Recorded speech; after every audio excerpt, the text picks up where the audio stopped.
আমরা কিভাবে মারামারি করলাম? আমরা যখন মাঠে ঢুকলাম রাত্রে তখন আমাদের মারামারি করলো, আর সব দেখলো তামসা। এখন আমরা যদি আমাদেরই দোষ, আমরা শান্তি শৃঙ্খলা ভাবে যখন আমরা কাজ করতেছি তখন আমাদেরকে বের হওয়া যাইতেছে। আসলে কি আমরা ইসলাম চাই না ইসলামের কবর রচনা করতেছি? আমরা বলেন, আপনারা বাংলাদেশ দেশের মানুষ, আমাদের হয়তো আপনারা আরো সাংবাদিক আরো বেশি বোঝেন, বেশি যাওয়ার পর যেটা সত্যি সেটা লিগাল জিনিসগুলো আপনারা ফাঁস করেন কেন? আজকে আমাদের এখানে আমরা কি আমরা কি মেয়ে ছেলে নিয়ে আসছিলাম? আমরা কি নাটক থিয়েটার করতে আসছিলাম? আমরা কি করতে আসছিলাম এখানে? যার জন্য এরকম অবস্থা। আমি গাজীপুর থেকে আসছি। এখানে কি চাবো, আল্লাহর রাস্তায় আইছি, কাজ কাম করতে যাচ্ছে সামনে। মতন যে কাজে আসছেন হয়েছে ইনশাল্লাহ, আলহামদুলিল্লাহ। জোর কি করতে পারছেন? আমাদের সফল হয়নি, শুরু হচ্ছে না, বা এটা আমাদের মানে কাঙ্ক্ষিত কোনো জিনিস হয়নি আর কি।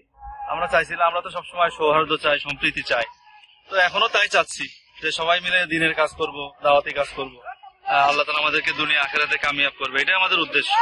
এখন যেটা হয়ে গেছে এটা আমাদের মানে কাঙ্ক্ষিত কোনো বিষয় হয়নি। ব্যক্তিগতভাবে যেটা আমার মতামত, মনে করেন এখন সরকার আমাদেরকে চলে যাইতে বলতেছে, এই চলে যাওয়াটা যদি তারা কালকে বলতো তো তাহলে কিন্তু এই অনাকাঙ্ক্ষিত ঘটনা ঘটতো না। এর আগের বার 18 সালেও একই ঘটনা ঘটছিল। আমরা আসলাম, বাইরে ছিলাম আমরা প্রায় 1-1.5 লাখ লোক, ভিতরে ছিল 10-12 হাজার ছাত্র। তো আমরা অনেক কষ্ট করে মাঠটার খায়ে, এই যে আমাদের এখান থেকে ইট পাটকেল ছুড়ে মারছিল, আমি নিজে ছিলাম ওখানে আমরা ঢোকার পরে ওখান থেকে আমাদেরকে ঢোকার 10-15 মিনিট পর, আধা ঘন্টা পরে বলছে আপনার বের হয়ে যান।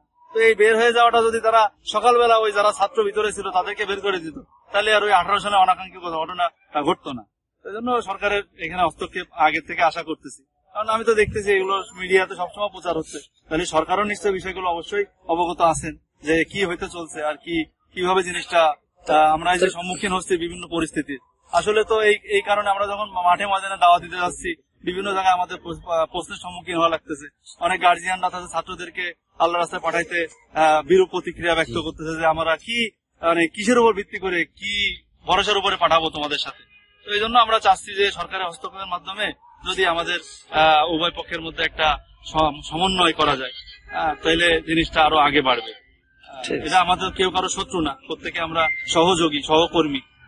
এইভাবে সবাই যদি আগানো যায় তাহলে ইনশাল্লাহ অনেক ভালো হবে।